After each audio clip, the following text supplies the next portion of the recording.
Annenberg Media.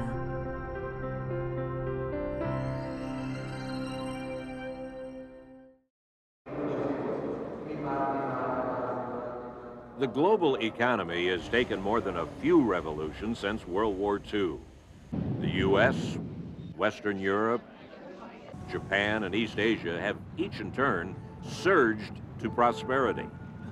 How has the global economy evolved, and where is it headed? The evolving world economy. How have nations gained the advantage?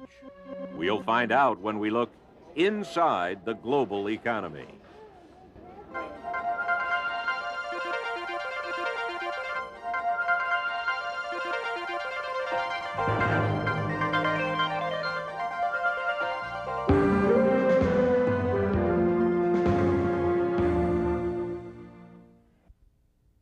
Hello, this is Annenberg. In this segment of Inside the Global Economy, we're going to be talking about the evolving nature of the global economy. We're going to look at 3 case studies to illustrate this point. One in China, one in the US, and a final one about riots against globalization. And we're also going to be hearing from a panel of experts. One of the most frustrating things facing an international economist like myself is the persistence of a lot of myths about the global economy. Like, for example, the assertion that the US economy is becoming deindustrialized because of trade, or that trade is like war. And I think it'll be useful to tackle some of these myths and in the process reinforce some of the lessons that we've learned so far. First, let's look at some of the lessons that we've learned. Perhaps the most important is that the dramatic increase in the flow of goods, services, labor, capital, and technology among the countries of the world in the post-war era has greatly boosted the standard of living worldwide, even though there have been some costs associated with this, namely in the way of lost jobs and certain industries in the industrial countries going out of business. However, what we're saying is that the benefits of this liberalization of trade have far outweighed these costs.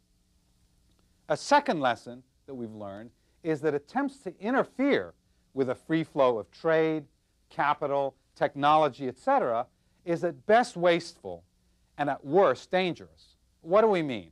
Well, it's wasteful in the sense that attempts to interfere in the market functioning or in free trade end up in very inefficient allocation of resources, allocations that do not play to comparative advantage.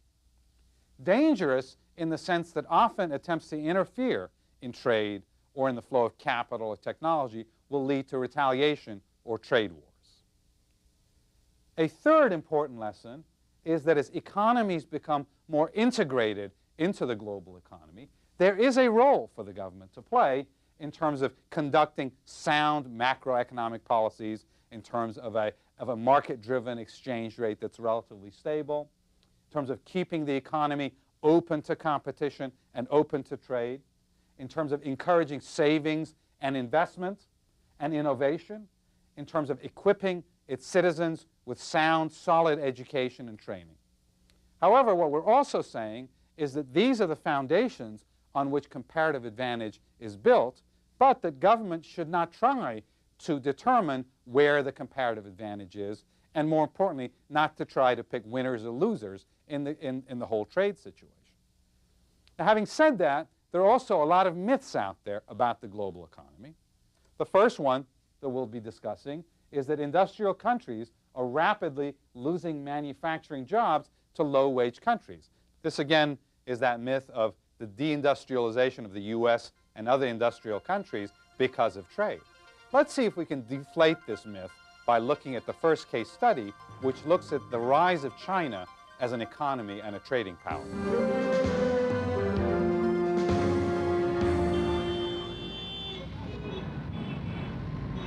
The southern regions of China, the center of an economic boom. Thousands of new factories have moved here from centers like Hong Kong. Construction has skyrocketed, providing housing for the new workers flooding in from around China. Products manufactured here are earning vital foreign income for China and raising workers' living standards. But is China growing at the expense of other, more developed nations? Or can the boom mean prosperity for all?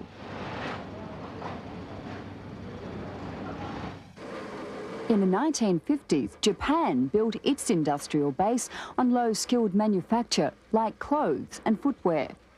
But as skills and wage costs rose, workers' jobs changed.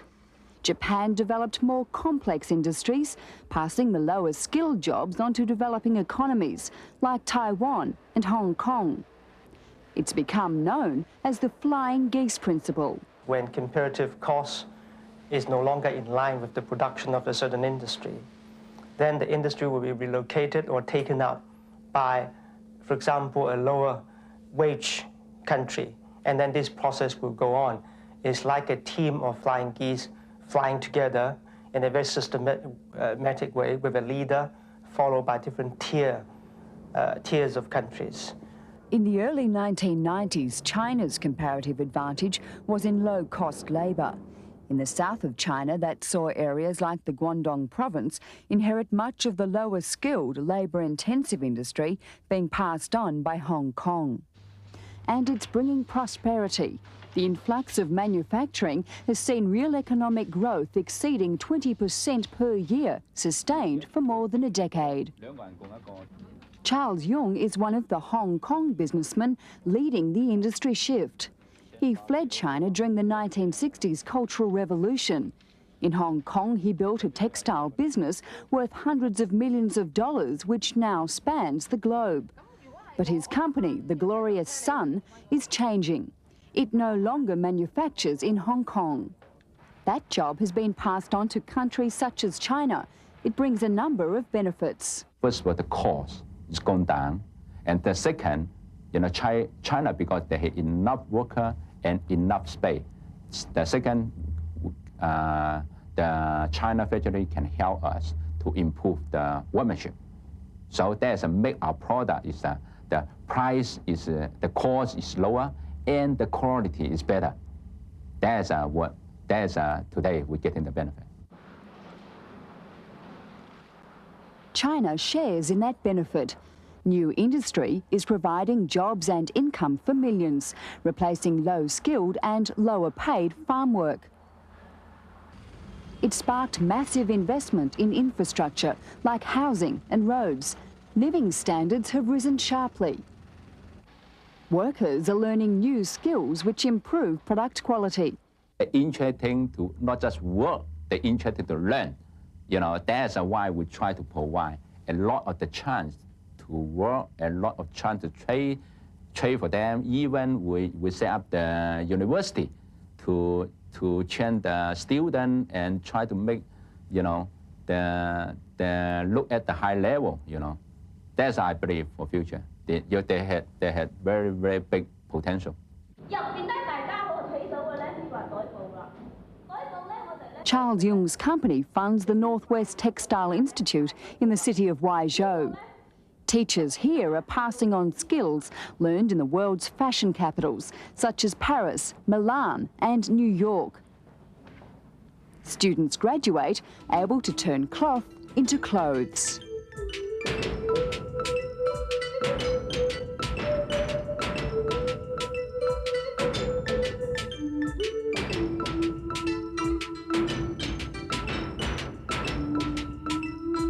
Graduates take their new skills across China.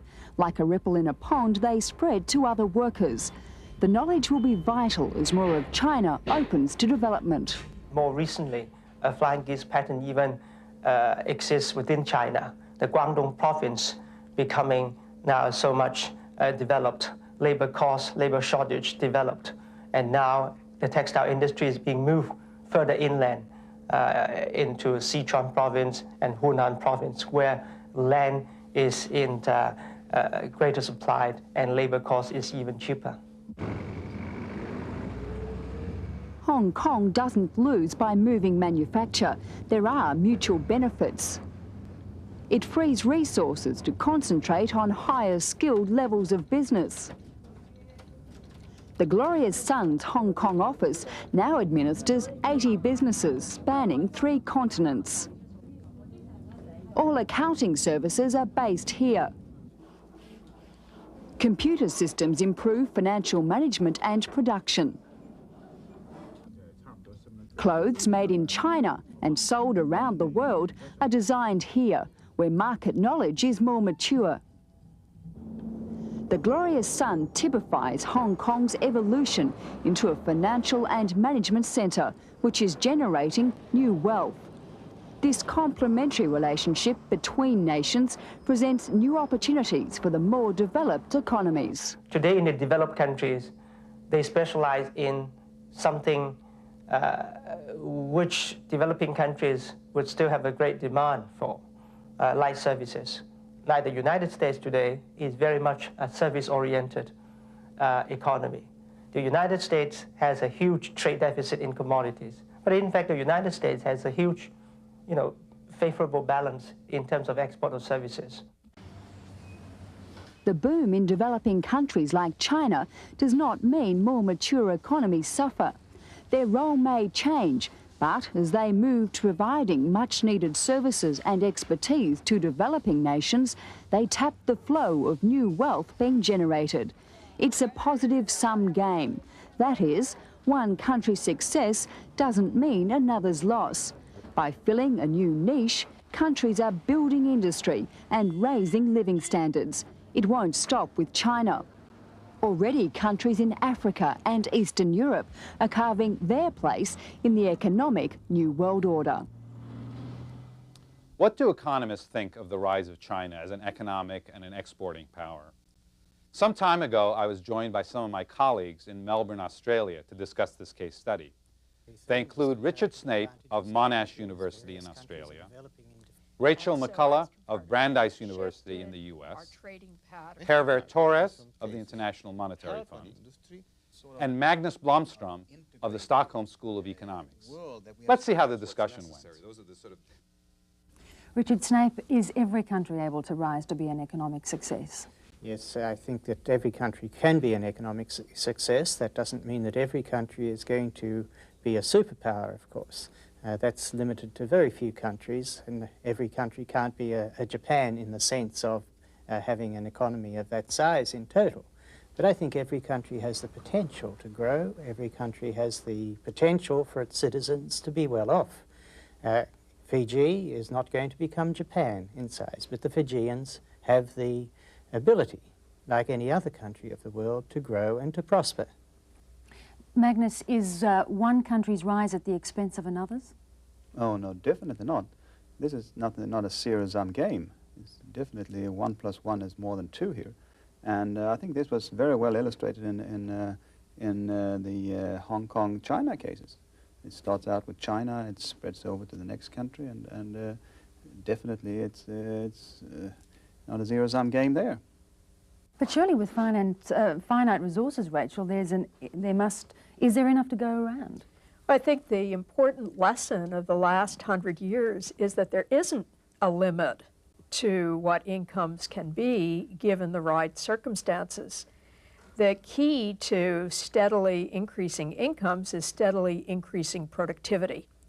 And the increases in productivity that we see come about in a variety of ways. One important ingredient is education. The educated, trained labor earns more than the untrained labor. But the productivity of labor also depends on the state of technology, which can be enhanced through research and development and simply by learning by doing. And it depends also on the availability of capital equipment. So the more we're able to invest of resources today, the higher productivity will be in the future.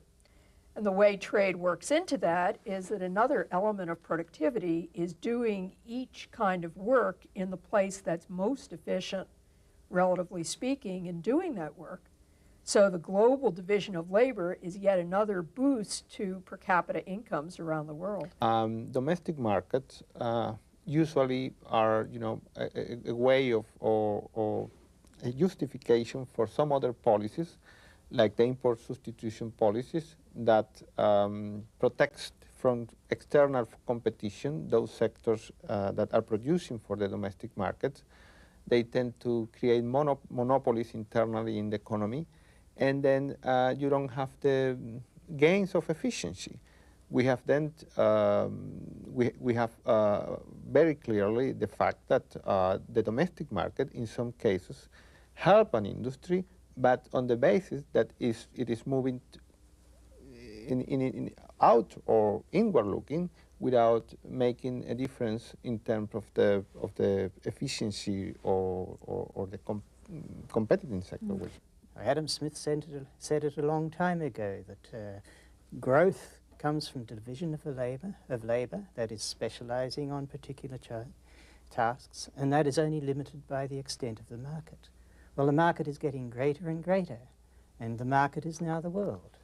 And the globalization means that this division of labor, which means basically specializing on what you're good at, can now be done much more, can be extended across countries more and more, and that is a mechanism for more and more growth. And so we've got these two things which are very, very similar in many ways of technology and division of labor, or producing at specializing what you're best at. These are the ways in which you and I and all of us are not starving. Richard, thank you. The secret to China's success as a developing country, as an exporting power, if you will, was not low wages. Because if low wages was the reason that a country becomes an exporting power, then many African nations would be big exporting countries. The real secret in China was very rapid productivity growth in the 1980s and early 1990s. That's what made it competitive as an exporter. Now let's look at the second persistent myth about trade, which is actually closely related to the first one we've been discussing, and that is that the decline in manufacturing jobs in the U.S. is because of international trade, or alternatively, that the U.S. is dominated by services, which hurts its competitiveness. And let's see if we can deflate this myth by looking at some data on manufacturing and services.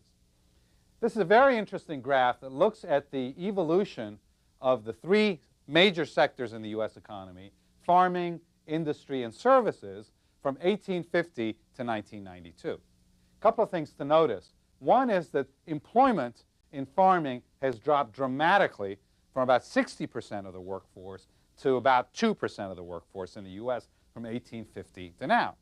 And what's even more interesting is that the U.S. continues to be a very competitive exporter of agricultural products. So clearly, the decline in employment has not hurt the agricultural sector. In fact, quite the opposite. It has helped the agricultural sector, because in the process, what has happened, or the flip side of this, is that productivity in agriculture in the U.S. has increased dramatically.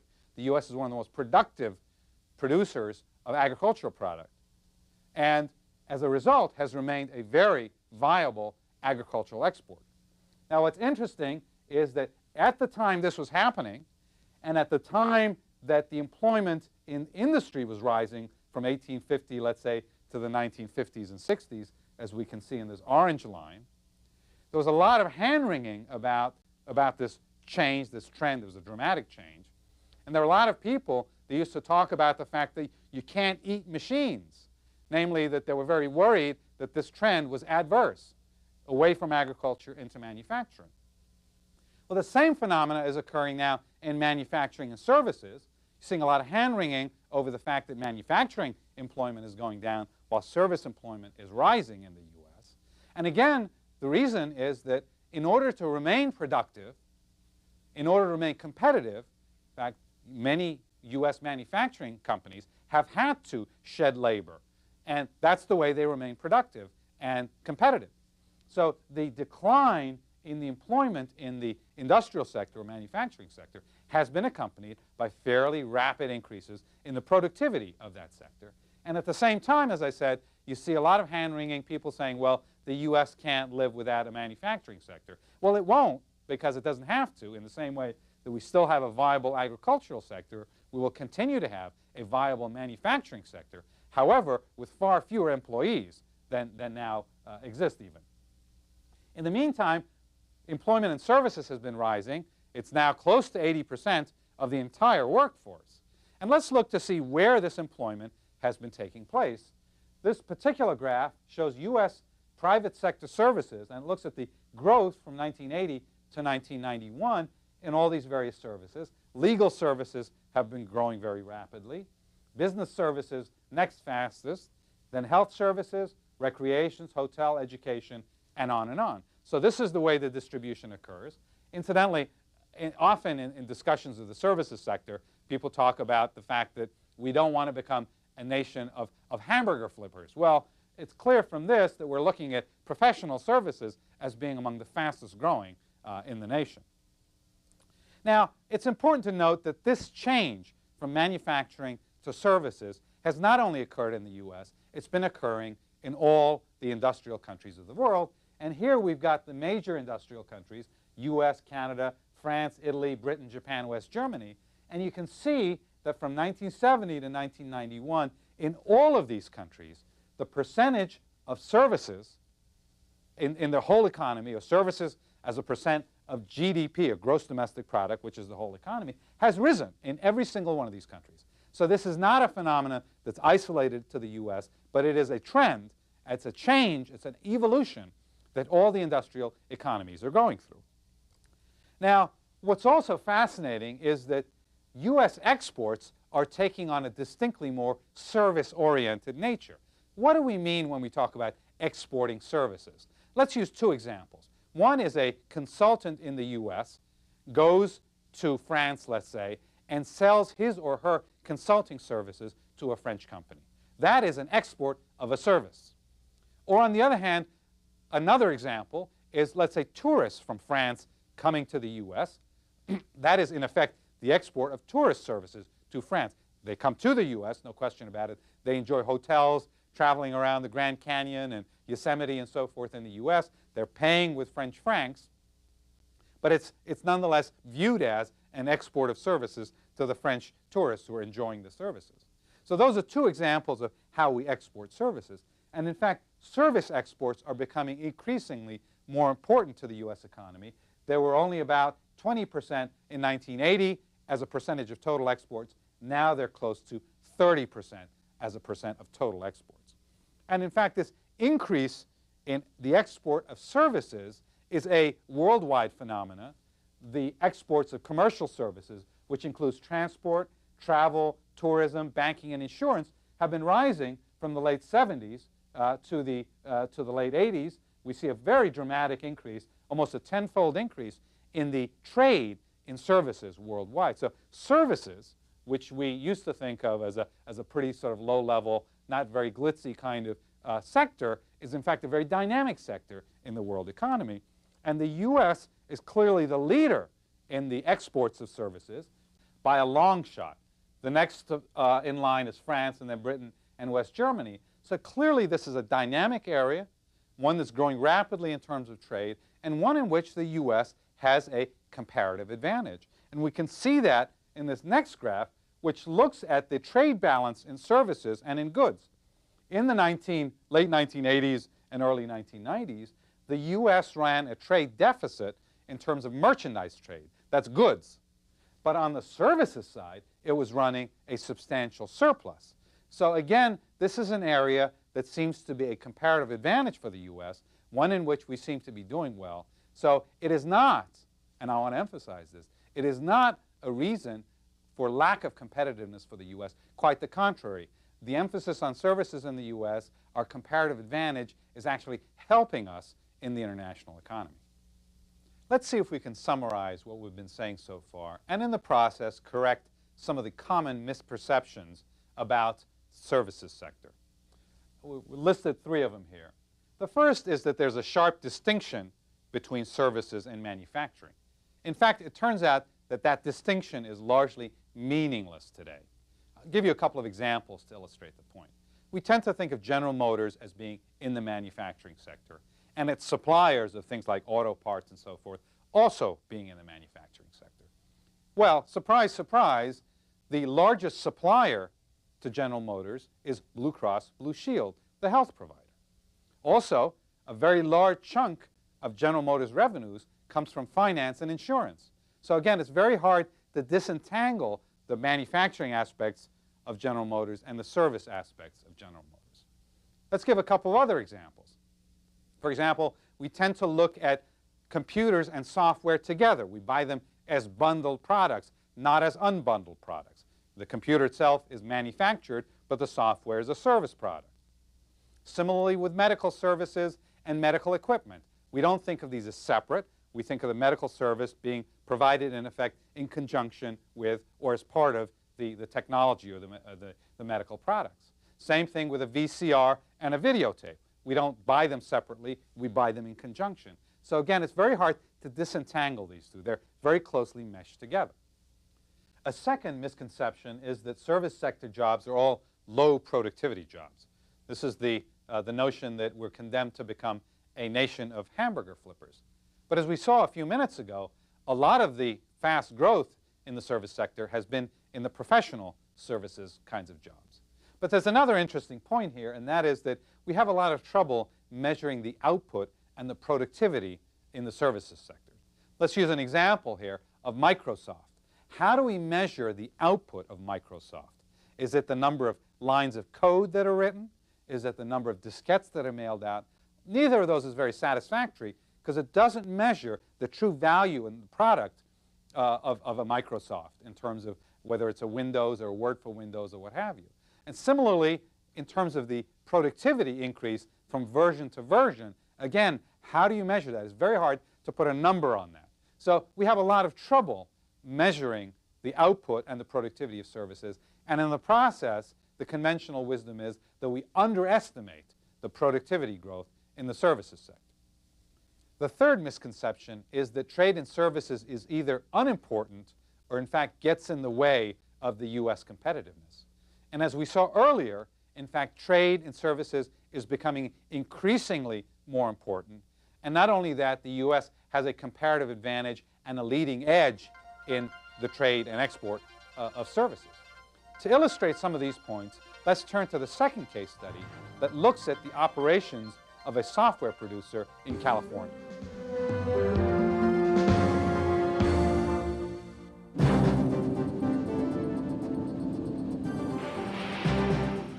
First, the steel industry.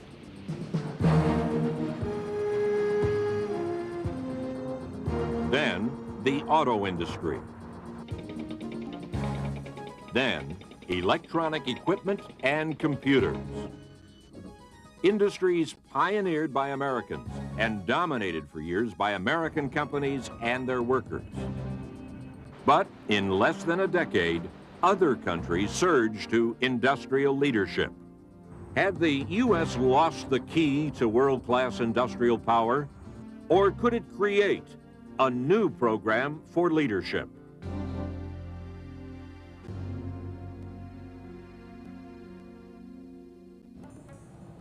It was American scientists working for American companies who invented computers and the semiconductors, computer chips that ran them.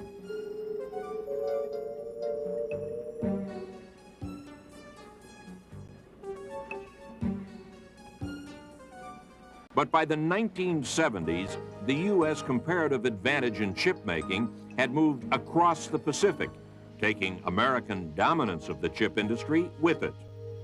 What had happened to the U.S. computer chip industry? Computer industry analyst Howard Anderson. At the basic level, chips are relatively easy to build. I have a capital requirement of maybe $100 million to build a chip manufacturing facility. The labor content, even in those chips, is going down. The quality is remaining high. It has become a commodity product. As a commodity industry, standardized and mass-produced, chip manufacturing leadership shifted to countries with the comparative advantage in mass production, the countries who did it most efficiently, such as Japan and other Asian countries. But in the U.S., especially outside San Francisco, where computer companies set up shop not far from Stanford University to form the legendary Silicon Valley, a new generation of computer whizzes and entrepreneurs was developing a new comparative advantage and reinventing the U.S. computing industry. Some companies, like Intel, were developing a new kind of computer chip, custom designed and manufactured for special applications, while others created off-the-shelf programs that could run a computer, write a letter or a book, balance the books, or design a city. SimCity, a city planning simulation game sold by Maxis. Maxis president and co-founder, Jeff Braun. Well, I started Maxis sort of with the idea of providing games for adults. I met my partner, Will Wright, and he had already developed SimCity in a crude form. And I saw it and I said, this is exactly what I'm looking for. I'm looking for something that's more thought-provoking, that doesn't involve hand-eye reflex coordination, and you can construct and build and learn. We have a philosophy here at Maxis about play. We think that play and learning are the exact same thing. Drawing from a generation that had been weaned on computer programming and high-tech art, Maxis created programs that invited players to become decision makers in city planning, environmental preservation, farming, and healthcare.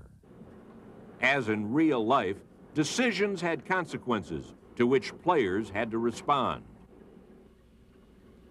The influence of Maxis and the rest of the new software sector spread beyond the ranks of traditional computer users. There's a lot of urban planners using SimCity because the tools they have so far are very static, but the cities aren't static and they change continually. And so what they're interested in SimCity about was the fact that it's a dynamic living model, that it changes over time, just like a real city. And that's something that, a tool that they've never had before. The influence of the software sector extended overseas as well. We're an international company. We're in all over the world. In Europe, we just set up last year our own publishing office. We've been licensing our products in Japan and Korea and Taiwan and South Africa, Brazil, all throughout Europe, Australia, New Zealand. So we've been involved in licensing our products across the world. SimCity and Maxis's other software joined a dazzling array of other computer software, games, educational programs, business applications, almost all made in the U.S., made to run on a wide variety of hardware, much of it made outside the U.S.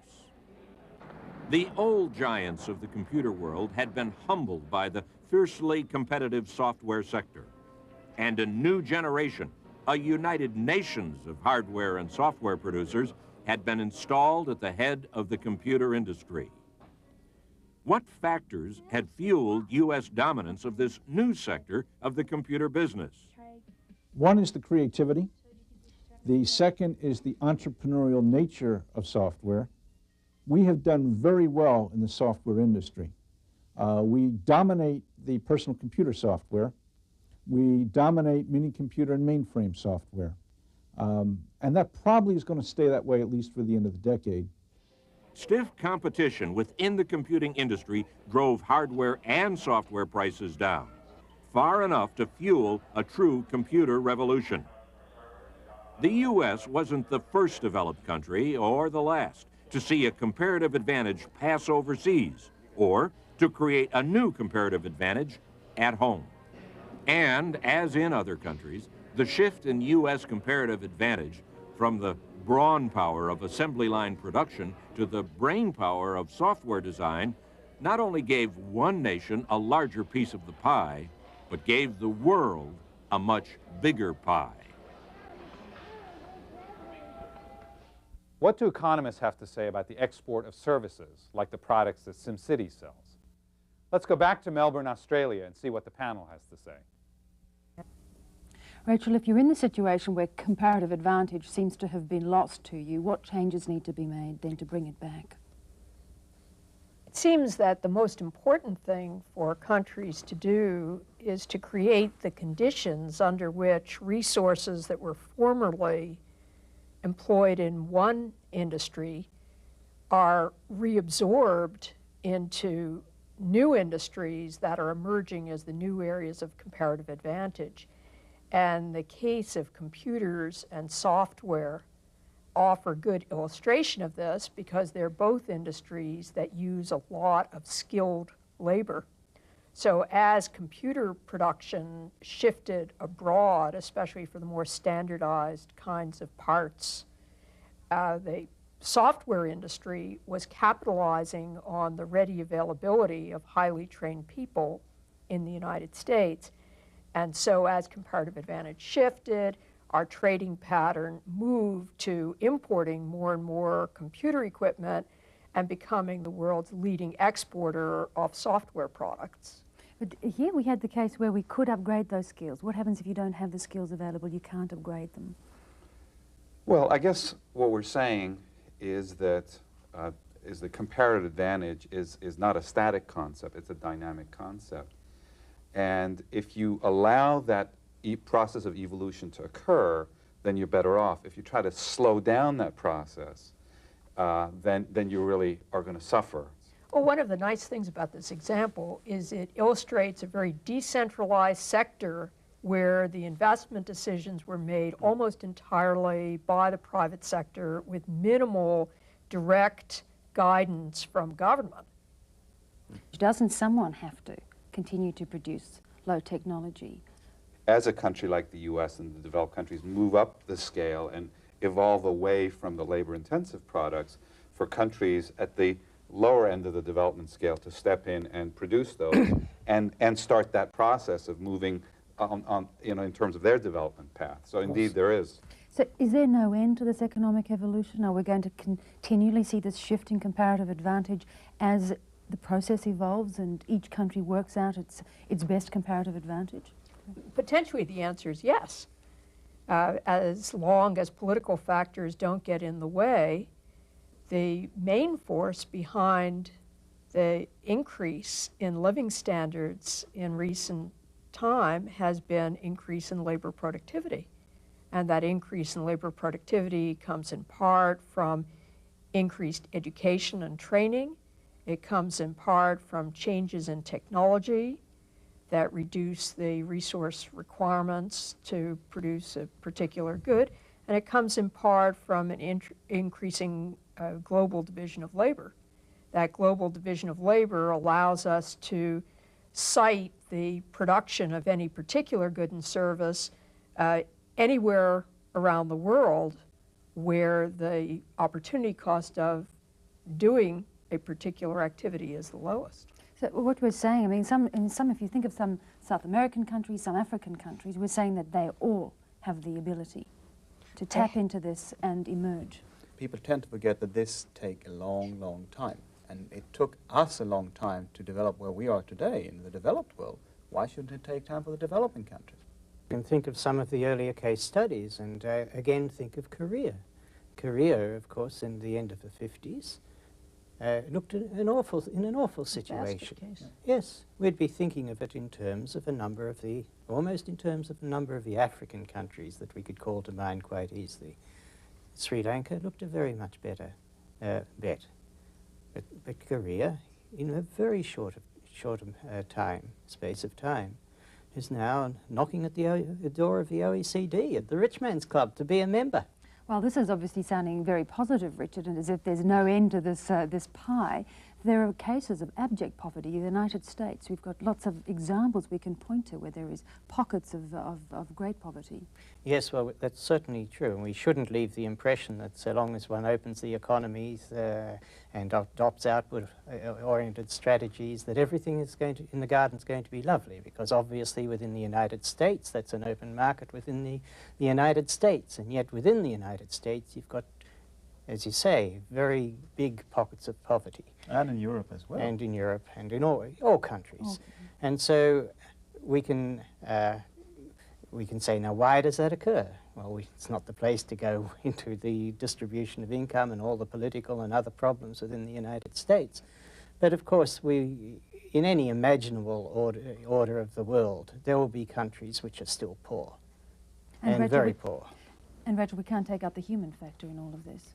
I think that's right. Some people are going to be displaced. But that's actually only part of it, because as we change the composition of output in each country, it changes the relative demands for different kinds of labor, so that even workers who don't become unemployed may see themselves with smaller paychecks as a result of changes in the relative demand for their particular kinds of skills. So lots of challenges still ahead. Thank you all.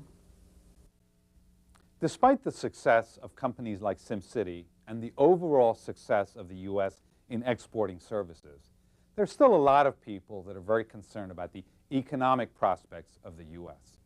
And this concern is sometimes articulated in the third myth that we're going to look at, and that is that the U.S. is no longer number one, however that's defined.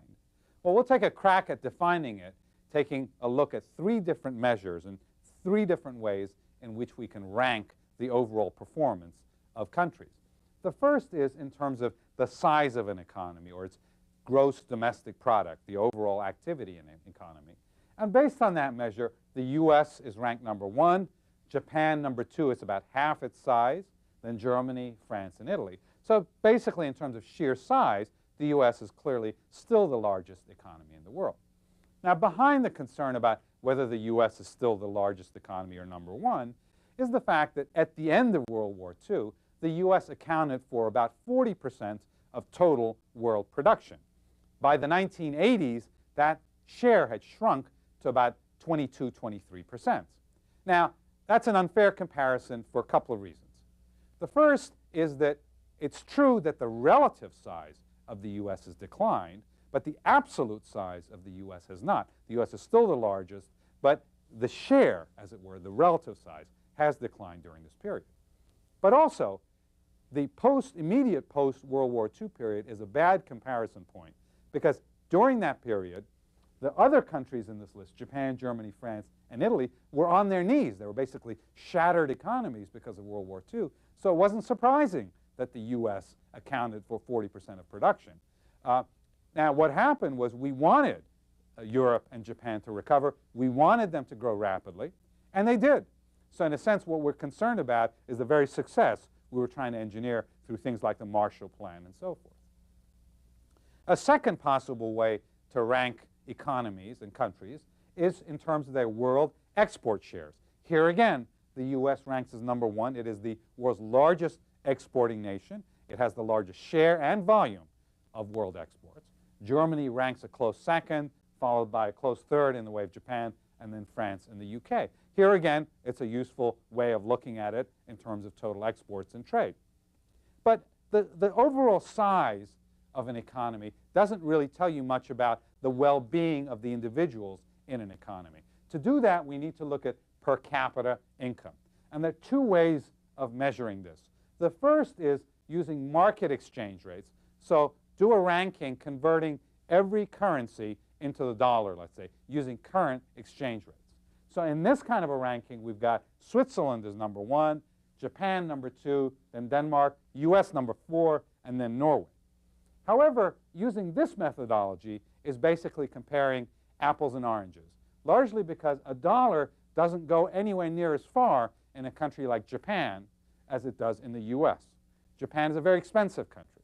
So to take that into account, we use a different measure called purchasing power parity, which is an attempt to compare apples and apples. It basically looks at how far a dollar will go in the US versus Switzerland versus Japan and so forth. And here the rankings do change. The US comes out on top, followed by Switzerland, Hong Kong, Japan, and Singapore. Now this is an interesting ranking because 3 of the 5 are tiny economies. Switzerland, Hong Kong, and Singapore are very small economies in the whole scheme of things. So it suggests that economic well-being of the average citizen has really very little to do with export volumes or the overall size of the economy. And in fact, one of these, Hong Kong, is the most open economy in the world. It's one that trades with no barriers.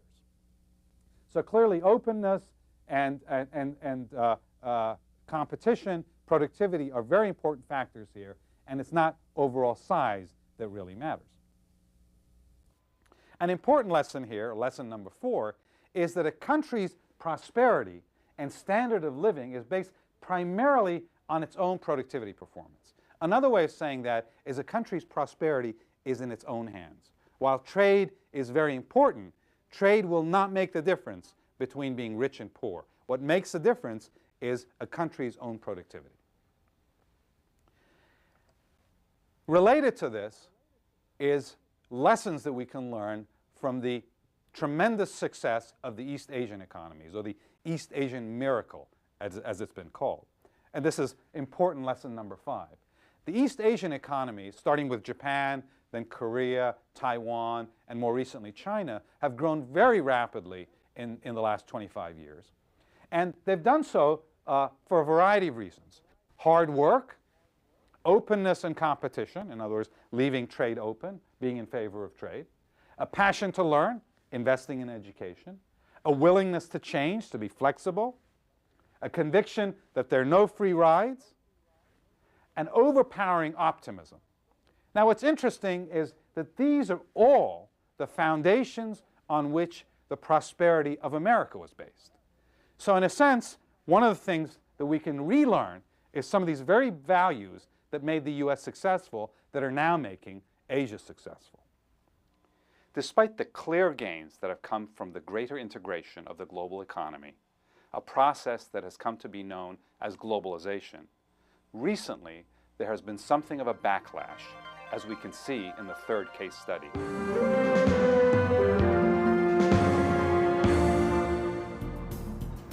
Seattle, November 1999. A meeting of the World Trade Organization is held to discuss the further liberalization of world trade.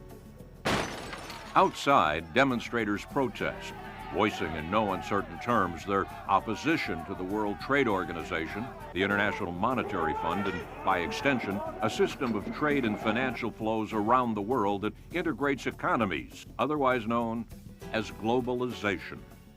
There are a lot of fears that people have today about globalization. And many of these are, in a sense, ill-founded. They reflect misperceptions of what's taking place in the global economy. There's a movement that's built from the grassroots up worldwide. It started in the poor countries, in the developing countries, of people who, seeing the results of this version of corporate-led globalization, have decided it's not good for them, for their families, for their communities, for democracy, for the environment. I think globalization is a great idea. And by the way, so do the poor. So do the poor. So I don't think globalization presents any risks. The problem it does, like with everything that's progress, is that people want it to be equitable. And people want to make sure that it doesn't discriminate.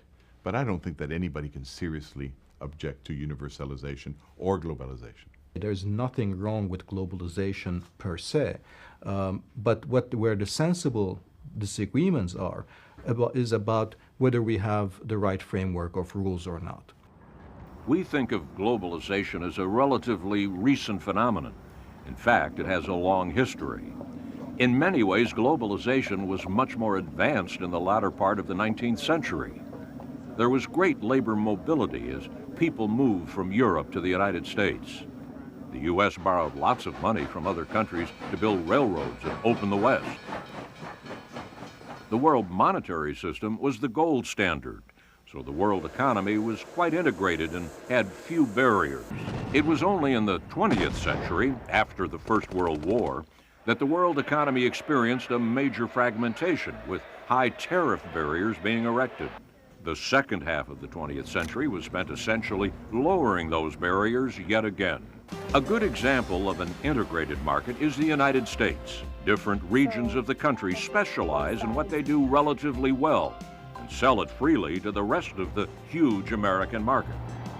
This way, the country enjoys great economies of scale. That is its remarkable strength. The same logic applies to the world economy, allowing countries to specialize in what they do comparatively well, making them more efficient, lowering costs, and raising living standards. That is the driving force behind globalization. So why did 50,000 people representing over 500 disparate organizations take to the streets to express their concerns about globalization? The World Trade Organization has come under a lot of fire. People claim that somehow that it has become almost an ogre. Some see it as a world government that is a group of unelected bureaucrats who are basically trying to run the world, and who others see them as controlled by multinational corporations. What happens when you have 500 corporations and 5 labor people writing the constitution of the new global economy? He who writes the rules rules. And so what we have is a set of global rules that suit a narrow set of special interests. It's been named free trade. I think these are very inaccurate perceptions of an institution that, in fact, runs by consensus, requires the agreement of all members before any rule is adopted, and in my view has been a major vehicle for giving developing countries a say in what happens in the world economy. Look at the countries who followed your formula 30 years ago. You've got a data set. Their growth didn't increase, it slowed. Poverty didn't decrease. The number of people, the percentage in a country of people living on $1 a day is up. You can take a system that is basically fair to all, that gives everyone opportunity. And you see it, in the case of the United States, where obviously you see a fortune like the ones of Bill Gates. He's into $50 billion, $60 billion. And most Americans go around and say, yeah, but the rules were fair. He got there. And he innovated. Yeah, it's all right. But you go to developing countries where people know that the rules are unfair, they will not take it. The biggest winners from globalization are basically consumers, because we are all consumers. Almost 80% of Americans work in service sector jobs, many of which are not highly exposed to international competition. They, as well as other workers around the world, are the invisible benefactors of international trade, with access to more and cheaper products, as well as superior technologies. What developing countries say is that globalization is not that it doesn't help you, but that it's unfair, because it only caters to the interests of those who have advanced industries or advanced services industries. And it doesn't help those who are basically focused on agriculture, and that's where they have their comparative advantage. So it's true that the present state of globalization doesn't help everybody. But that's a reason for which to open up global markets, but not to do away with globalization. Those economies who have successfully integrated themselves into the global economy have derived immense benefits from globalization. Their ability, in particular, to use international trade and to obtain foreign technologies has been a major vehicle of their economic growth. One compelling way to see the wealth-creating power of globalization is to compare the developments over the last 50 years of West Germany, South Korea, and Taiwan on the one hand, and East Germany, North Korea, and China on the other. At the end of World War II, each pair of countries had similar living standards. By the 1980s, the living standards of the former, more globalized countries were 3 to 5 times higher than in the latter, more economically isolated group. This huge disparity was an important factor behind the collapse of communism and the eventual reintegration of both China and East Germany into the global economy.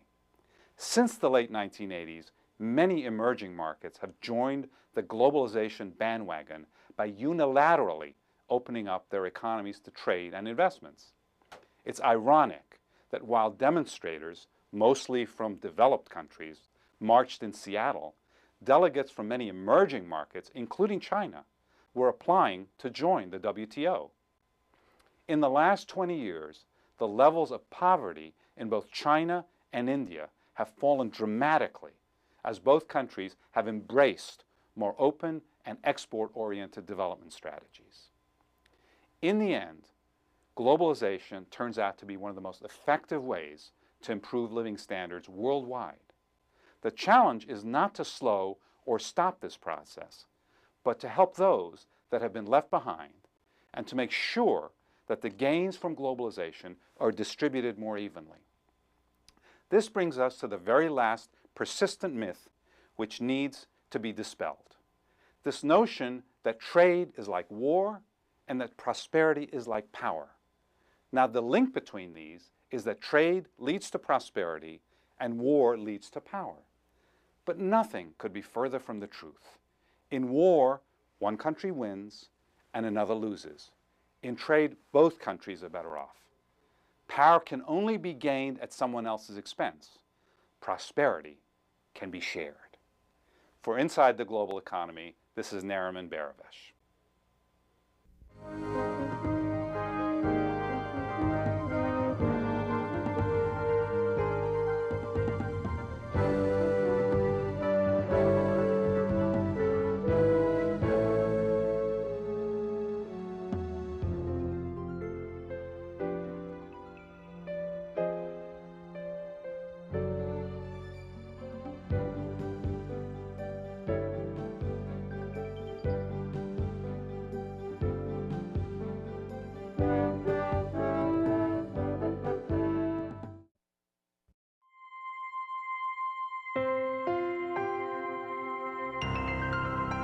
Annenberg Media.